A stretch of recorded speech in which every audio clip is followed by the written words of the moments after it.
우리 저녁 시간에 오신 여러분들을 주님의 이름으로 축복합니다. 저녁에는 좀 시원해서 오시기가 좋지 않았을까 하는 생각도 해보게 됩니다. 이 가을은 어떻게 보면 참 하나님의 말씀을 알아가기 참 좋은 그런 계절입니다. 여름에는 막 지쳐서 성경 읽는 것도 힘들고 그렇지만 아침 저녁으로 선선할 때는 말씀을 가까이 하기 참 좋은 시간이다 이렇게 생각을 하게 됩니다. 여러분, 우리 지난 시간에 하나님 말씀을 통하여서 하나님의 일하심, 하나님의 역사를 올바르게 알면 우리가 찬양의 저절로 나오게 되는, 그러니까 우리의 찬양은 감정에서 나오는 찬양이 아니라 지식에서 나오는 찬양이다 라는 것을 살폈습니다. 그래서 오늘날의 모든 노래들이나 이 음악들은 사실 감정과 많이 연관이 되어 있지만 우리가 하나님께 올려드리는 찬양은 감정보다는 지식, 하나님이 어떠한 일을 행하셨는가에 의해서 그 찬양을 하게 되는 것이죠. 성경의 역사를 알면, 특별히 십자가를 알면 알수록 하나님을 찬양하지 않을 수가 없습니다. 우리 찬송가에 있는 찬송의 내용들, 우리 복음성가들, 또 지금 새롭게 만들어지고 있는 모든 찬양들의 중심에는 바로 예수 그리스도의 십자가 복음이 다 녹아 내려져 있는 것입니다. 그래서 우리가 하나님을 찬양하는 그 지식의 내용이 요약하면 그렇습니다. 하나님의 창조하심 때문에 우리가 하나님을 찬양하고요. 창조된 인간 가운데 우리 만물과 우리가 이제 만들어졌는데 하나님을 반영했음에도 불구하고 우리를 구원하신 그 하나님께 구원의 은혜를 찬양하게 됩니다. 뿐만 아니라 구원받은 우리를 선한 길로 인도해 주시는 그런 구원의 인도하심, 그것 때문에 우리가 또한 찬양하고, 또 완성된 하나님 나라, 우리를 위하여 준비해놓은 미래의 소망 때문에 또한 우리는 찬양할 수 있습니다. 그래서 참 그런 거 있지 않습니까? 아이들이 이제 생일이 가까워오면 기대하는 바가 있어요. 뭘 기대하냐면 선물을 기대합니다. 성탄절이 가까워오면 또 선물 기대하죠. 그러니까 이 미래에 대한 그런 소망과 확실한 믿음으로 말미암아 그들은 기뻐하고 엄마 아빠한테 감사하고 또 미리 사놓은 선물을 보고 왔어요. 그럼 엄마 좋다고 아빠 좋다고 막 달려들고 그런 거 있잖아요. 그게 바로 미래에 대한 소망 때문에 찬양하는 거예요. 우리에게 준비된 미래, 하나님이 우리를 위해서 예수 그리스도의 재림을 통하여 완성할 그 미래 때문에 하나님을 또 찬양하게 되는 것이죠. 이처럼 성경을 알면 알수록 우리는 하나님을 더욱더 찬양하게 된다라는 것을 살펴보았습니다. 왜 그러냐면 우리가 이 9장의 내용이 그거예요. 초막절 명절을 지냈음에도 불구하고 그 명절에 받은 은혜의 감동으로 말미암아 이 성회가 끝났음에도 불구하고 이틀 후에 다시 모였어요.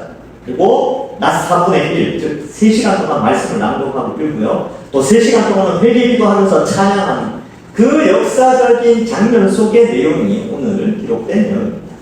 그래서 지금 우리가 읽고 있는 이 사건은 지금부터 한 2440여 년 전쯤에 이 유다 땅 예루살렘에서 일어났던 사건이에요. 그런데 이들이 2440여 년 전쯤에 이들의 모습을 우리는 보지만 이들이 노래하는 내용들, 지금 이제 우리가 오늘 살핀 이 내용은 그들이 살아있던 시대보다 1000년 전에 있었던 사건을 가지고 노래하고 있습니다. 그러니까 우리로 따지면 한 3500년 전쯤 사건이죠. 뭐냐 하면 출애굽 사건입니다. 여러분, 우리에게 있어서 3500년은 아주 먼 시대죠. 먼 시대. 3500년 전에 우리나라에는 역사가 남아있지 않아요. 그냥 고조선 시대 이렇게 남아있는데 이들에게 그 시대는 지금 유대인들에게 있어서 그들의 3500년 전 역사는 출애굽이죠. 근데 이 당시 2440여 년 전 기원전 5세기 때 이들에게 있어서 출애굽은 불과 1000년 전 사건밖에 안 돼요.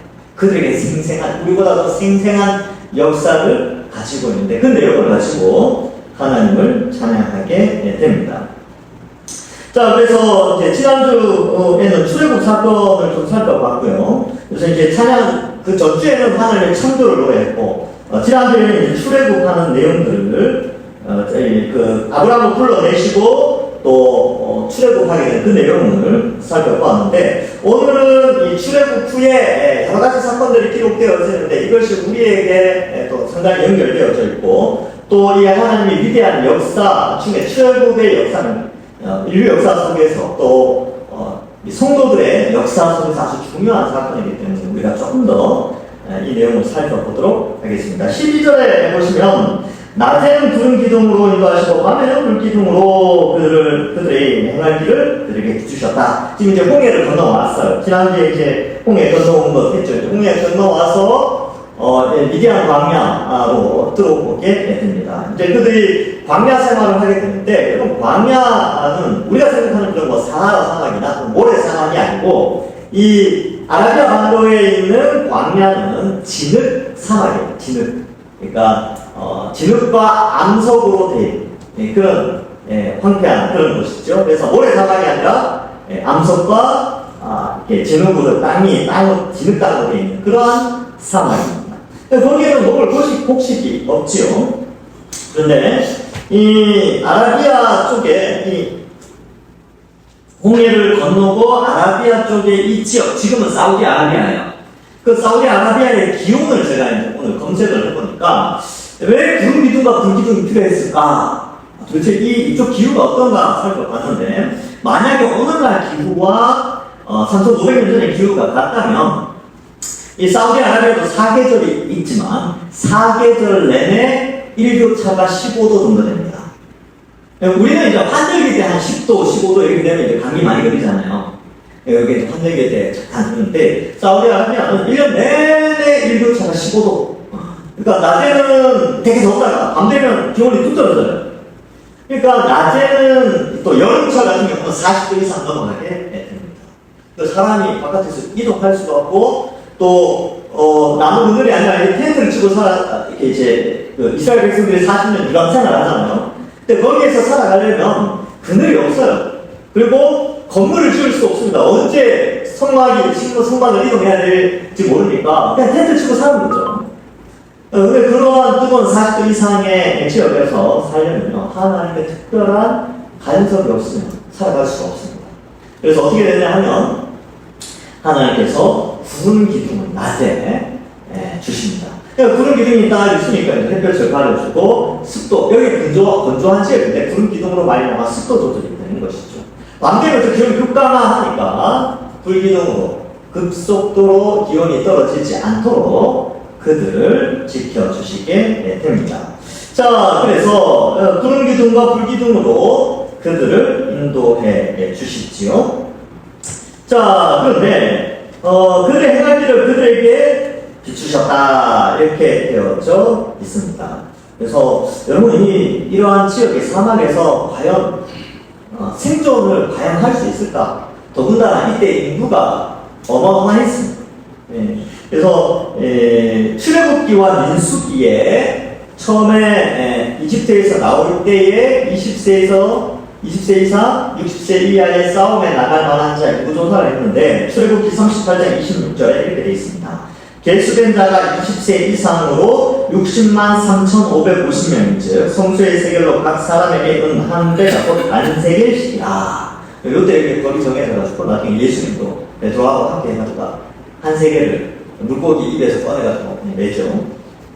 민수기 2장 32절에는요, 이 20세 이상을 왜 배수했느냐, 내 이유가 나와요. 거기 보면 이상은 이스라엘 자손이 그들의 조상의 가문을 따라 계수된 자니 모든 진영의 군인이라고 하죠. 군인, 곧 계수된 자의 총계는 60만 3,550명이며 이렇게 되어져 있습니다. 그래서 20세부터 60세까지 싸움에 나갈, 전쟁에 나갈 군인 숫자를 파악했는데 60만 3,550명.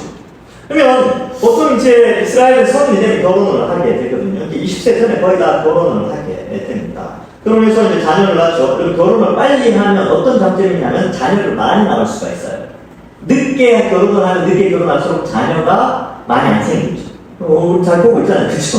늦게 결혼하면 애가 잘 안 생겨요. 그리고 적게 낳고. 근데 일찍 결혼을 해서, 그래서 최소 단위로 둘을 낳았다 하시면, 4인가를 잡으면 200만이 넘습니다. 250만 정도 되지요. 그래서 250만 정도 되는 인구가 이 광야 생활을 한다. 불가능합니다. 그래서 왜냐하면 일단 먹을 거, 지내는 거, 마실 거, 이 문제, 입는 거, 신발 문제, 이제 이동을 계속 해야 되는데 또 언제가 앉아서 하겠습니까? 재료를 구하기 어렵죠. 근데 이러한 상황 속에서 하나님께서 그들을 지키시고 보호하셨다라는 것을 표현하고 있습니다. 아이들과 노인들에게 굉장히 척박한 일이에요. 그래서 하나님께서 그들에게 낮에는 불기둥, 밤에는 불기둥으로 비추어 주시고 보호해 주십니다. 여러분, 구원해놓고 내버려 두시는 게 아니고 하나님께서 그들이 살아갈 수 있도록 지키시고 보호하십니다. 여러분, 우리도 마찬가지죠. 하나님이 이 세속 사회 속에서 살아가다가 우리를 택하여 성령을 보내주시고 예수 그리스도의 십자가 꿈을 들으며 하나님 자녀로 삼아주셨어요. 하나님 자녀가 되었으니까 끝! 하고 내버려 두시는 것이 아니라 우리가 일단은 살아가면서 하나님 백성들께 살아가도록 하나님께서 지키시고 돌보시고 구름 기둥과 불 기둥으로 뒤에 나오는데 이제 만나와 메추라기 물로 우리를 인도해 주신다라는 것을 말씀해 주고 있습니다. 구름 기둥이 떠오르면요, 불 기둥이 떠오르면 불 기둥이 떠오를 때는 이동은 안 하겠지만 구름 기둥이 떠오르면 이스라엘이 이동을 하게 되죠. 구름 기둥이 가는 곳에 이스라엘이 가고 구름 기둥이 멈추는 곳에 이스라엘은 멈추게 됩니다. 마치 구름 기둥과 불 기둥이 이스라엘을 인도하고 보호했던 것처럼 이 시대에도 하나님의 말씀, 성경 말씀이 가는 대로 가고 말씀이 서면서는 그 말씀에 순종하여서 말씀의 보호 아래 우리는 이 시대에 신앙생활을 하고 있다, 이렇게 생각하시면 되겠습니다. 자, 그래서 성경 말씀이 오늘날에는 우리의 보호 역할을 하여서 말씀을 우리를 지켜주십니다. 그래서 이 말씀의 역할을 우리가 생각했었죠. 이 느헤미야에서는 성벽의 역할처럼 구분하는 역할, 보호하는 역할 하듯이 또 과거에 이 광야 세대에서는 구름 기둥과 불 기둥이 그들을 지켜주셨듯이 오늘날에는 성령 66분 또한 우리를 지키신다. 이것도 한번 생각해 볼 필요가 있고요. 자, 그러면 이 시내산으로 가게 되는데 출애굽에서 시내산에 가거든요. 얼마나 걸렸느냐? 250만 명이 시내산까지 이동하는 시간이 나오는데 출애굽기 19장 1절에 이렇게 기록되어 있습니다. 이스라엘 자손이 애굽 땅을 떠난 지 3개월이 되던 날 그들이 시내 광야에 이르니라, 이렇게 기록하고 있습니다. 그러면 이 3개월 동안 무슨 일이 있었느냐? 출애굽기에 보면 그 15장에 홍해 건너는 사건이 나옵니다. 그래서 출애굽 10장으로 이집트에서 나오죠. 또 홍해를 건너게 되고 홍해 건너서 이제 처음 도착한 데가 엘림이라는 곳인데 거기에 오아시스가 있었어요. 오아시스. 오늘 아침 좀 이따 제가 사진을 보여드릴 테니까. 근데 물이 썼어요. 물을 마실 수 없는 그런 상황이 되었죠. 그러나 쓴물을 하나님께서 단물로, 나뭇가지를 던져서 단물로 바꿔줘서 그들이 마실 수 있게 해주시고요. 그리고 이제 한 2개월 반쯤 지났을 때, 한 75일쯤 됐을 때, 성경에 그렇게 기록되어 있어요. 2개월 반이 지나서 애굽에서 가지고 나온 양식이 다 떨어지게 됩니다. 그럼 또 어때요? 이스라엘 백성들이 원망하겠죠. 야, 이제 우리 돌아가지 못하고. 뒤에는 홍해라서 못 따라가고. 앞에는 사막이라서 못 살고. 이제 우리 먹을 거 없다. 어떡하냐? 모세를 원망하고 난리를 좀. 그때 이제 하나님 모세에게 만나와 메추라기에 대한 말씀을 하시죠. 그 내용도 나오게 됩니다. 그래서 만나와 메추라기를 보내어 주시고요. 또 이제 만나와 메추라기 맛있게 먹으니 어때요? 목이 마른 거 아닙니까? 조금 지나서 이제 물 없다고 생각을 좀. 또 막 원망하고 물 달라고 그러고 막 그러니까 하나님께서 반석을 지정하시죠. 저기에서 지정하면 물이 나오거든요. 쫙 갈라져요. 이게 반석이 굉장히 커요. 제가 이제 좀 더 사진 보여드릴 때 예전에도 한번 보여드렸어요. 느비딤 바위가 깨지면서 거기에 이제 물이 흐르는 굉장히 많은 물이 흐르는 자국이 있습니다. 그래서 거기에서 물이 나와서 물을 마시죠. 자, 그래서 이제 시내산에 딱 가려고 하는데 세상에 아말렉 족속이 침범을 하게 됩니다. 시내산 가서 제사 드리기 전에 다 죽게 생겼어요. 근데 그때 어떻습니까? 모세가 손을 들면 이기고 손을 내리면 지고 뭐 그런 장면이 있죠. 여호수아랑 나가서 막 싸워 그런 장면이 나옵니다. 결국 아말렉을 물리치게 되고 여호와 니시.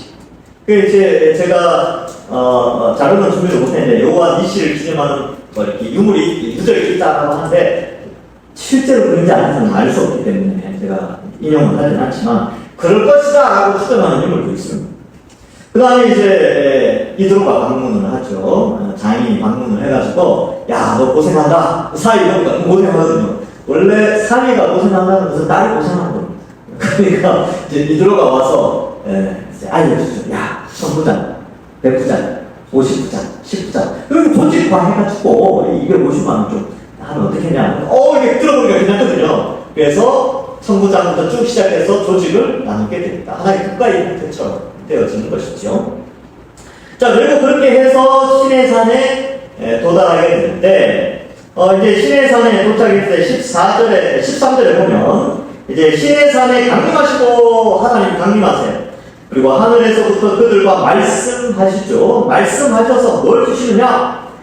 율법을 주시는데 율법에 대한 내용을 네 가지로 설명합니다. 첫 번째 정직한 율례, 두 번째 진정한 율법, 세 번째 선한 율례, 그리고 네 번째 선한 계명입니다. 선한 율례와 계명인데 여기 이제 선하다라는 단어를 가져같이 꾸며주죠. 그래서 그들에게 주어진 말씀이 바로 이렇게 네 가지로 표현되어졌는데 이 단어를 한번 연구를 해봤습니다. 여기 정직한 율법을 가지고 정직한 규례다 이렇게 되는데 이 단어가 야샤 미슈파트라는 것인데 미슈파트는 법령과 관련되어 있습니다. 그러니까 법적인 명령들이죠. 그러니까 법이에요, 법. 그러니까 국가가 형성되려면 법이 있어야 되죠. 근데 법을 누가 세우느냐 하면 주권자가 세우거든요. 근데 주권자가 누구냐면 하나님이시니까 하나님이 율법을 모세나 이스라엘 백성과 사이에서 만드신 게 아니라 일방적으로 선포하세요. 왜? 이스라엘의 주권자는 하나님이시다라는 것을 율법 반포를 통해서 알려주시게 되는 것이죠. 그래서 이 단어 뜻은 결국은 올바른 법령 이런 뜻이 있습니다.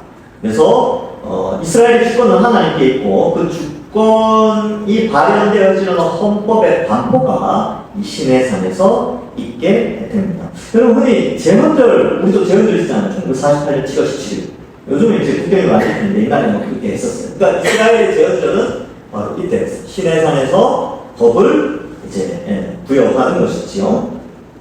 두 번째 표현은 진정한 율법이라고 표현되어 있어요. 이 단어가 또 에메트 토라라고 되어 있는데 이 에메트라는 것이 변함이 없다 이런 뜻이에요.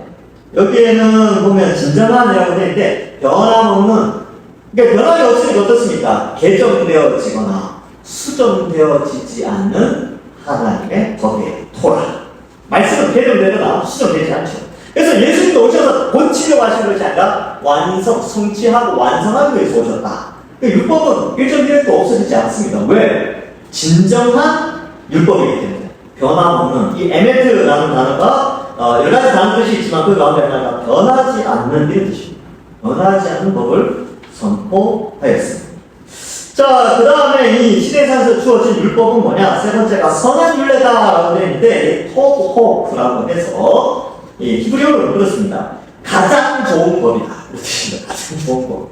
하나님을 주권자로 섬기는 백성들에게 가장 좋은 법이래요. 하나님과의 관계, 하나님과 올바른 관계를 형성하는 주권자와 백성 사이에 가장 좋은 관계를 형성하는 법이다. 이런 뜻입니다. 그래서 이 법을 시내산에서 주신 것이죠. 인간이 만든 법은 어떻습니까? 때로는 악한 법도 있고 빈틈도 많고 또 맹점도 많이 있지요. 계속 수정해 나가야 돼요. 그러나 하나님의 법은 그렇지 않습니다. 맹점도 없고 악한 것도 없고 빈틈도 없다는 것이죠. 어떤 관점에서 하나님과 그의 백성의 관계 속에서 하나님 나라라는 그 나라 안에 틀 안에서는 맹점이 없습니다. 그 다음에 선한 계명, 토브 미츠와라는 데인데 이 미츠와는 명령이에요. 명령. 군대 용어입니다. 군대 용어. 네, 이거 군대에서 그 사격자가 명령하면 어떻게 돼요? 무조건 하급자는 순종해야 되죠. 그 순종하지 않으면 뭐라 그럽니까? 하급상이라고 해요. 하급상. 그러니까 여기에 나오는 이 계명은 하나님의 명령입니다. 그래서 율법 속에는 반드시 지켜야 하는 명령의 요소도 있다라는 것을 표현하고 있습니다. 그래서 이 13절은 율법을 네 가지로 표현한 아주 멋진, 제가 볼 때는 아주 이게 뭐라 그럴까요? 이게 다이나믹한 율법에 대한 묘사가 아닐까. 근데 이 내용이 10편 119편에서 계속 반복되어져서 나오긴 합니다. 자, 그래서 이 명령이죠. 그래서 이런 하나님의 율법, 성경, 이제 우리도 그렇게 생각해요. 이제 그때는 시내산의 율법은 그랬지만 우리는 그 율법을 포함하여서 성경 66권을 가지고 있잖아요. 이 성경 66권도 마찬가지입니다. 어디가 약화될 수 없고 수정될 수 없고 뺄 수도 없고 더할 수 없어요. 그리고 변하지 않습니다. 1000년 전에 성경 66권이나 지금 성경 66권이나 그렇죠? 1500년 전에 성경 66권이나 동일합니다. 변하지 않습니다.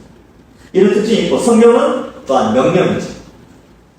예수 그리스도를 믿는 하나님의 백성들은 반드시 지켜야만 하는 명령도 우리에게 주어져 있습니다. 자, 그래서 이런 성경의 권위, 이것이 중요한데, 오늘날에는 사람들이 또 악해져가지고 성경 66권의 권위를 약화시켜요. 그래서 뭐라고 이야기하냐면 어떤 신학자라고 하면서도 성경 66권은 하나님의 말씀 도리 딱 이렇게 아주 못되게 말하는 그런 자들도 있습니다. 왜요? 변하지 않는데 변하고 빈틈이 많다 이렇게 주장하는 거죠. 뭐 과학적으로 생각해보니까 이건 안 돼! 말도 안 돼! 라고 말하는 자들이 있습니다. 이런 사람들은 다 성경의 권위를 하나님이 말씀하신 완전한 진리, 여기 나오는 이 네 가지 표현들, 진정한 율법, 선한 율법, 정직한 규례, 진정한 율법, 선한 율례와 계명, 이것을 무시하는 그런 말들을 하게 됩니다.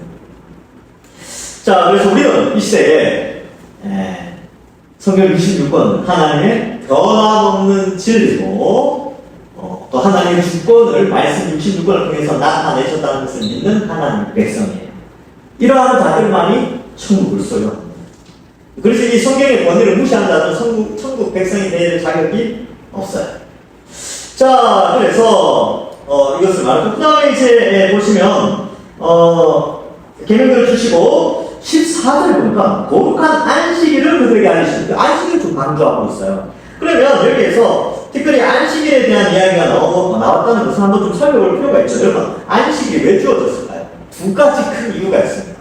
첫 번째 이유는요, 여러분, 이집트에 살았던 사람들의 입장에서는 그들을 구원해낸 이 신, 도대체 조상으로부터 들어왔던 그 구조들을 전해드렸던 아브라함의 하나님이신데, 그 하나님이 구체적으로 어떤 분인지 지식이 별로 없었어요. 그래서 하나님께서 모세를 통하여서 하나님이 어떤 분인지 가르쳐 주실 텐데, 창세기에 보면 천지 만물을 창조하셨죠. 그리고 일곱째 날에 쉬셨습니다. 그래서 그 내용이 나오는데, 첫 번째 안식을 지키는 이유는 하나님의 창조를 기억하고 그 거룩함에 동참함 때문에 안식일을 지키는 것입니다. 출애굽기 20장 8절에 안식일을 기억하여 거룩하게 지키라. 기억하고 거룩하게 지키는 거죠. 그러니까 기억과 거룩의 동참, 이게 중요합니다. 출애굽기 20장 11절에 이는 엿새 동안에 나 여호와가 하늘과 땅과 바다와 그 가운데 모든 것을 만들고 일곱째 날에 쉬었습니다. 그러므로 나 여호와가 안식일을 복되게 하여 그날을 거룩하게 하였느니라. 그래서 6일 동안 피조된 만물이 7일에 들어가서 하나님의 거룩에 동참하게 되는 날이 안식일이에요. 근데 이 안식일의 개념이 중요한 이유가, 여러분, 노예들은 안식일이 있을까요? 없을까요? 없어요. 그리고 이 7일에 하루 쉬는 거 언제부터 쉬었을까요? 그죠? 궁금하지 않습니까? 로마가 태양력을 썼지만 7일에 하루씩 쉬는 것은 기독교가 전파되면서 7일에 하루씩 쉬었어요. 우리나라는 조선시대 때 어떻게 쉬었을까요? 명절에 쉬고 그냥 그랬어요. 그리고 일주일에 하루씩 쉬지 않았습니다. 계속 일했어요. 특별한 일이 있을 때 쉬고 그랬지 규칙적으로 쉬지 않았습니다. 노예들이 쉬는 날이 없었어요. 그러니까 이집트에 노예가 있을 때 쉬지 않았단 말이죠. 그런데 광야로 나와서 이제 하나님께서 그들에게 창조를 기억하고 또 그 거룩에 동참하고 7일의 하루를 창조의 원리 속에 남겨두었고 그것이 전 세계, 지금은 이제 전 세계 80억 인구가 다 7일의 하루를 거의 다 쉽니다. 거의 다 쉬어요. 이건 하나님의 은혜죠. 왜 쉬는지 그들은 모르죠. 그 신자도 몰라요. 우리가 왜 7일에 하루 쉬지 궁금해하지도 않지만 하나님 명확하게 말합니다. 7일에 하루 하나님의 창조를 기억하고 거기에 동참하는 뜻이죠. 그래서 이걸 어기면 죽었어요. 이걸 어기면 하나님의 백성이 아니다라고 얘기했을 때 죽었습니다. 죽었다기보다는 죽였죠. 그 공동체 안에 있을 수 없어서 배제시킨 것입니다. 두 번째로는 이 안식일에 신명기 5장에도 십계명이 나오는데 거기에 이렇게 되어 있습니다. 신명기 5장 10절에 내 하나님 여호와가 내게 명령한 대로 안식일을 지켜 거룩하게 하라. 똑같죠? 그런데 설명이 달라요. 15절에 5장 15절에 보면 너는 기억하라. 네가 애굽 땅에서 종이 되었더니 내 하나님 여호와가 강한 손과 큰 팔로 거기서 너를 인도하여 내었나니 그러므로 내 하나님 여호와가 내게 명령하여 안식일을 지키라 했느니라. 여기서 어떻게 되냐면 너를 이집트에서 불러냈으니까 너는 안식일 기억해야 돼. 이게 뭘 의미하냐면 7일의 하루를 구원을 기억하는 거예요. 그러니까 7일의 하루를 뭘 하는 날이냐면 하나님의 창조를 기억하고 거룩에 동참하고 두 번째가 하나님의 구원을 기억하는 것입니다. 신약시대에 보면 하나가 더 붙죠. 예수님의 부활 그리고 재림을 기념하고 구원을 기억하는 날이에요. 그래서 우리는 주일을 지키게 되는 것입니다. 자, 그래서 이 7일의 하루를 쉬면서 사람들 심리 속에 어떻게 있냐면 6일에는 7일을 소망하는 아시겠어요? 그 휴일을 소망하는 마음. 그 있잖아요. 어때요? 오늘 저녁 어떻습니까? 오늘 저녁. 마음이 어떠세요? 좋죠? 오늘이 주일 저녁이다. 네, 오늘이 월요일 저녁이다. 마음이 어떻습니까? 답답하지 않습니까? 예, 무겁죠. 옛날에 그런 말이 있었어요. 개그 콘서트가 주일 저녁에 했어요. 그리고 개그 콘서트 끝날 때 음악이 나오거든요. 그 음악이 나오는 순간 많은 사람들이 우울함에 빠진대요. 내일이 월요일이구나. 그랬다고 하더라고요. 예. 그래서 이 7일에 하루씩 안식은 뭐냐면 사람들로 하여금 소망을 일으켜요. 안식이 다가오면 올수록 사람들은 소망을 가지게 되지요. 그래서 우리가 주일을 지키면서 무엇을 소망하냐면 영원한 안식을 소망하게 됩니다. 영원한 안식. 영원한 여유. 좋지 않습니까? 요즘 여유 있잖아요. 빨리 추석이 왔으면 좋겠지. 예. 우리가 주님 오시면 영원한 여유에 들어요. 그래서 이 안식일을 기억하도록 하신 것이죠. 그래서 이 노예들에게 있어서 안식일은 어마어마하게 귀한. 자, 그래서 보면 그들에게 알리시며 주의 종 모세를 통하여 계명과 율법 그리고 명령을 하시고 앞에서 13절에 이야기했던 율법에서는 다시 한번 말해주고 있습니다. 자, 15절을 볼까요? 그들의 굶주림 때문에 그들에게 양식을 주며 만나와 메추라기를 주셨습니다. 그래서 보면 먹을 것이 없어질 때인데 출애굽기 16장 3절에 이렇게 기록되어 있어요. 이스라엘 자손이 그들에게 이르되 우리가 애굽 땅에서 고기 가마 끝에 앉아 있던 때와 떡을 배불리고 없던 때에 여호와의 손에 죽었더라면 좋았을 것을 너희가 이 광야로 우리를 인도하여 이 온 해를 줄여듣게 하는 거다. 이렇게 생각할 수밖에 없던 게 보이는 걸 봤거든요. 왜냐하면 애굽에서 가지고 나온 양식이 다 떨어졌어요. 신에서 도착할 때는 이미 양식이 떨어졌죠. 그리고 뒤에는 홍해. 주변 환경은 농경이나 아니면 이웃이 있는 다른 나라, 민족이 있는 게 아니라 완전히 동떨어진 광야 한가운데 음식을 구할 수 없는 곳이었어요.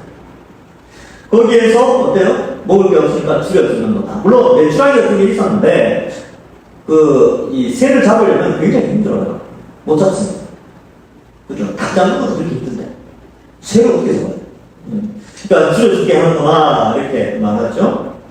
그러자 하나님이 출애굽기 16장 10절에 내가 이스라엘 자손의 원망함을 들어노라 그들에게 말하여 이르기를 너희가 해질 때에는 고기를 먹고 아침에는 떡으로 배부르리니 내가 여호와 너희의 하나님인 줄을 알리라 하라 하시니라 이렇게 말씀합니다. 그래서 아침에는 만나를 거두어서 떡 해먹고요. 저녁 때 되면 이제 메추라기가 잡아야 되는데 희한하게 얘네들이 이스라엘 백성들이 모이는 곳에 내려앉았어요.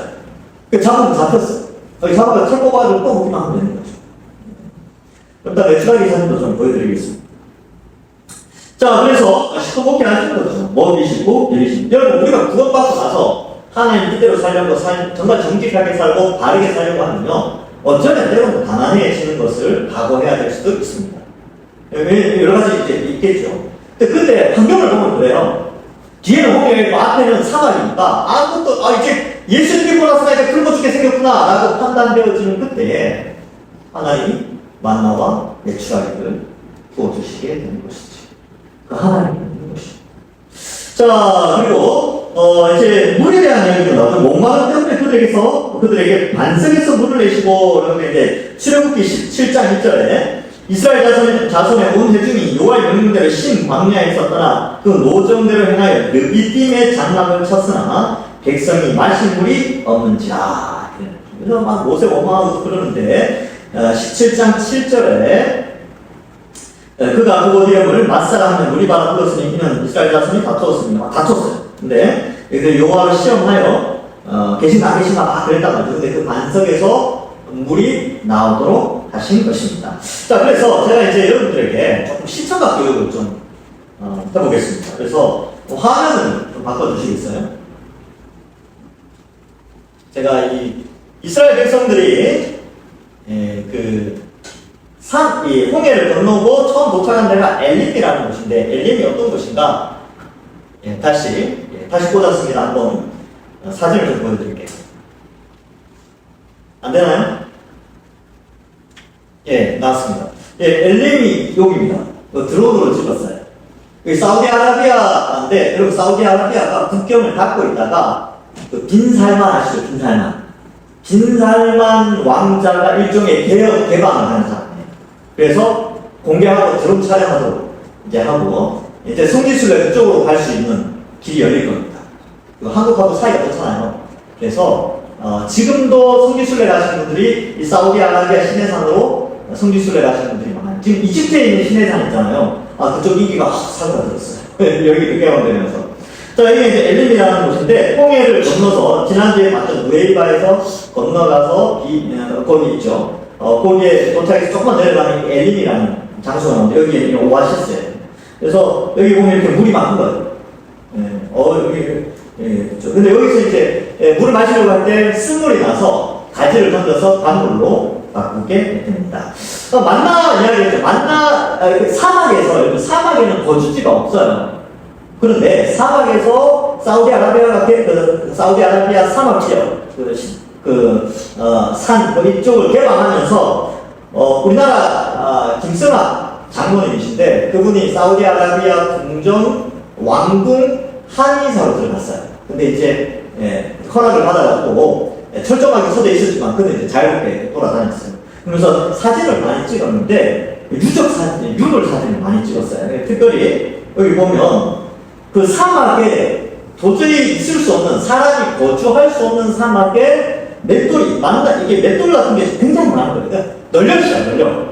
유물이 널려있는 거죠. 그래서 사진 찍어온 거예요. 그래서 여기 보면, 도저히 그 지역은 농작물이 날 수 없음에도 불구하고 농경이 이루어진 흔적들이 너무나 많이 널려있다는 것이죠. 그래서, 이러한 것들을 사진으로 좀 남기고, 또 책으로도 꺼냈어요. 그래서 실제로 그들이 그 사막에서 농경생활을 한 만나를 이렇게 그것도 나옵니다. 그럼 메추라기는 어떤 것이냐? 제가 이제 사진을 몇 개 좀 준비를 했는데 이거 좀 딱 보여드리고요. 여기 메추라기입니다. 메추라기 새예요. 새인데 여러분 이렇게 직접 잡으러 가잖아요. 지금 여기 가면 이거 판대 관광 상품으로 이렇게 밀키트처럼 이렇게 해서 메추라기 산을 딱 붙여놓고 있는데 크기가 어느 정도 되냐면 한 뼘 정도 됩니다. 요 뒤에 있는 사람이 한국 사람이에요. 성지순례 가서 사진 찍어서 유튜브에 올린 사진 제가 이제 캡처를 하는 거예요. 요만하죠, 그죠? 근데 아주 쫀득쫀득하고 맛있다고 이제 평을 남겨놨습니다. 나중에 사우디아라비아로 성지순례 가시면 한번 맛볼 수 있지 않을까 제가 그렇게 생각을 해봅니다. 자, 그 다음에 이제 시내산에 도착을 합니다. 시내산에 가면 르비딤, 여기가 르비딤 안석일 때 물이 흘러나온 자국이 있는데 바위가 엄청나게 커요. 얼마큼 크냐면 여러분 사람이 요만합니다. 보이십니까?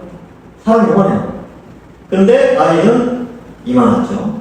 그 가운데에 이제 여기 보시면 요 가운데에 물이 흘러나온 자국이 있습니다. 그 밑에 물이 쏟아져서 계곡을 이루는 전형적인 계곡 형태, 물이 흘러내린 계곡 형태를 가지고 있다고 합니다. 여기 반대편이고요. 그래서 옛날 그림에 보면 이런 그림이 많대요. 이렇게 되는 거. 르비딤을 상징한.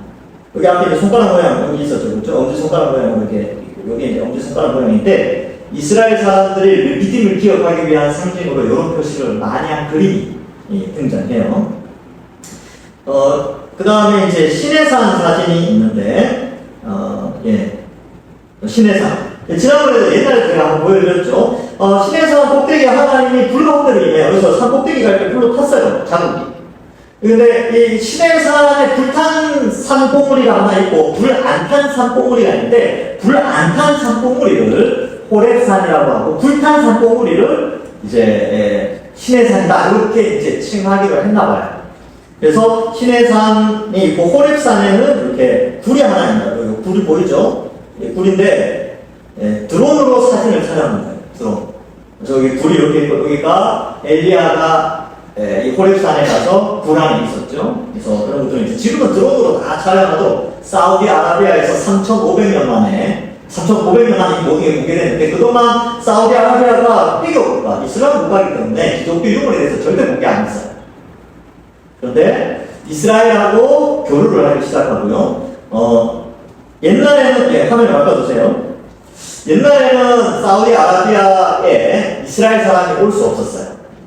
그리고 이스라엘 사람이 랍비나 이런 복장, 랍비 복장이 따로 있거든요. 랍비 복장을 하고 사우디아라비아에 들어가면 돌에 맞아 죽거나 테러를 하는데, 사우디아라비아가 개혁 개방을 하면서 이스라엘과 교류하면서 이스라엘 랍비들이 사우디아라비아에 가고 또 사우디아라비아 사람들이 이스라엘에 가거나 하는 그런 교류가 얼마 전부터 시작했답니다.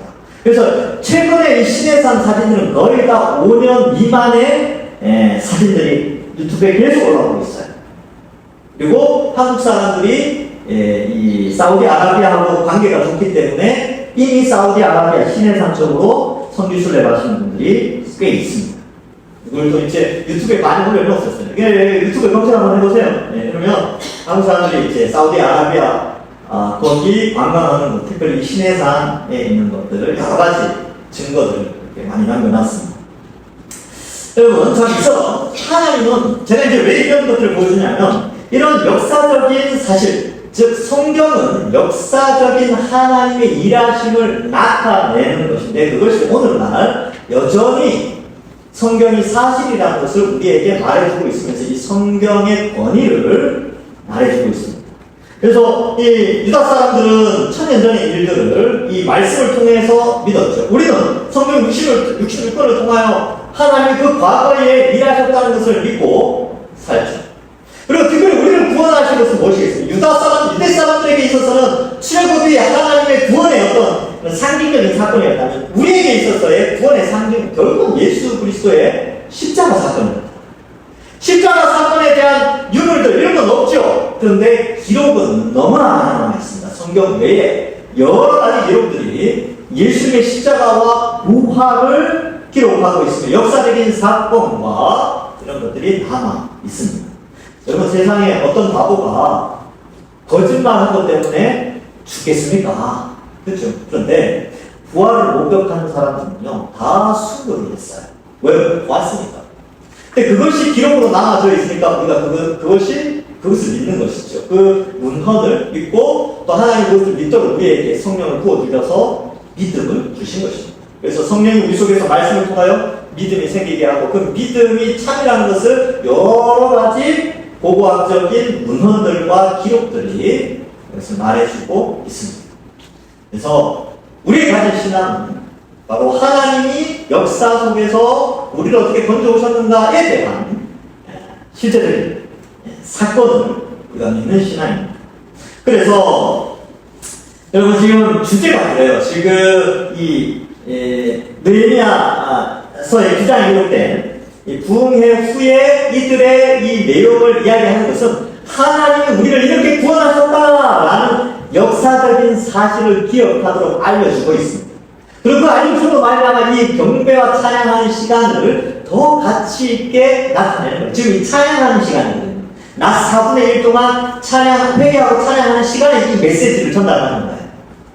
우리가 찬양하고 하나님께 예배드리는 이 모든 것의 중심에는 바로 하나님의 일하심의 내용이 선포되어져야 합니다. 그런데 우리의 인생은요, 우리가 구원받고 이제 천국을 바라보면서 살아가는 우리의 인생은 사실 광야와 같은 인생이라고 많이 표현합니다. 누가 이 표현을 가장 먼저 썼냐? 제가 볼 때 저는 스데반인 것 같아요. 스데반이 사도행전 7장 38절에 이렇게 기록합니다. 시내산에서 말하던 그 천사와 우리 조상들과 함께 어떤 교회요? 광야교회. 광야교회에 있었고 또 살아있는 말씀을 받아 우리에게 주는 자가 이 사람이라고 저에게 설명하는데 광야교회라는 설명을 써요. 그래서 우리 이 신약시대 교회는 신약시대에 예수 그리스도로 말미암아 세워졌거든요. 근데 그 교회가 그 옛날 광야에 있었던 그 공동체와 통일한 공동체다. 그래서 혈통적 유대인이 그 광야 교회와 함께하는 자들이 아니라 신약시대의 교회가 그 광야 세대의 그 구원과 함께하는 연속선상이 있다라는 것을 보여주게 됩니다. 그리고 또한 구원받은 우리도 역시 참된 젖과 꿀이 흐르는 이스라엘 사람들이 출애굽하여 젖과 꿀이 흐르는 가나안 땅으로 들어가는 그 40년의 인생 여정에 있었던 것처럼 우리도 예수님의 제 이름으로 완성된 영원한 젖과 뿌리는 영생 복락을 누리는 완성될 하나님 나라를 소망하면서 이 광야와 같은 신앙생활, 믿음 생활을 하게 된다는 것을 기억해야 합니다. 말씀 듣습니다. 느헤미야 시대의 유다는 그들 기준으로 천년 전의 출애굽 사건을 떠올리며 하나님을 찬송했습니다. 오늘날 우리는 2000년 전 십자가 사건을 기억하면서 우리 역시 광야와 같은 인생길을 걸어가면서 우리도 역시 광야에서 하나님을 찬양하는 그러한 하나님의 백성들이 되어야 된다는 것을 우리에게 말해주고 있습니다.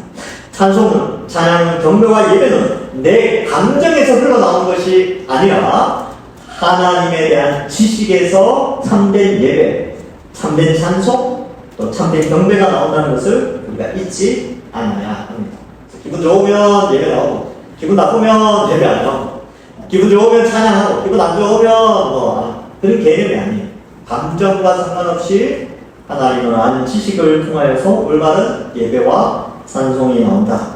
또 우리가 신앙생활하는 것은 바로 광야와 같다라는 것을 말해주고 있습니다. 비록 광야와 같은 인생길, 하나님께서 우리를 택하여 구름 기둥과 불 기둥으로 인도하시고 만나와 메추라기로 우리를 먹이시고 반석에서 물이 나오듯이 우리에게 먹이시고 쓴물을 만났을 때는 그것을 강으로 바꿔주시고 또 그와 같이 오늘날 우리에게는 그 모든 그런 인도와 보호하심의 상징적인 이 성경 66권을 우리에게 보내주셔서 우리를 지키시고 보호하신다라는 사실을 알고 거칠고 둔탁한 광야의 길을 걷는 믿음생활, 신앙생활이라 할지라도 이 믿음생활 잘 하셔서 가나안 백성들의 이 이스라엘 사람들이 적각불이 흐르는 땅을 믿음으로 들어갔던 것처럼 우리도 이 성경 66권을 통하여 믿음을 잘 쌓아 광야와 같은 세상 속에 찬송하며 믿음을 지키며 사셔서 우리 여기 계신 모든 분들 다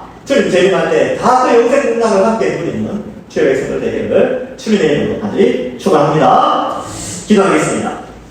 하나님 아버지 늘 감사합니다. 우리를 끝까지 구원하여 주시고 하나님 자녀 삼으시고 또 하나님 백성으로 이 땅을 살아갈 수 있도록 은혜 내려주시니 감사합니다. 우리 뒤에도 홍해가 있는 것 같을 때도 있고 또 우리 환경이 광야와 같이 아무것도 얻을 수 없는 우리 인간의 힘으로는 어떻게 살아갈 수 없는 그런 인생을 살아갈 때도 있습니다. 그러나 하나님께서 구름 기둥, 불 기둥을 보내주시고 만나와 메추라기와 또한 반석에서 물이 나게 하는 것처럼 오늘날 우리를 지키시고 돌보시며 이 거센 세상의 타락한 문명 속에서도 성경 66권을 우리에게 허락하여 주셔서 우리를 지키시고 보호하여 주신 은혜 감사합니다. 하나님을 아는 지식을 통하여 올바른 예배가 우리에게 나오게 하시고 이 세상 속에서 말씀을 통하여 참된 믿음을 가져 주님 다시 오셨을 때 기쁨으로 주님 맞이해야 하는 모든 주의 백성들 되게 하여 주옵소서.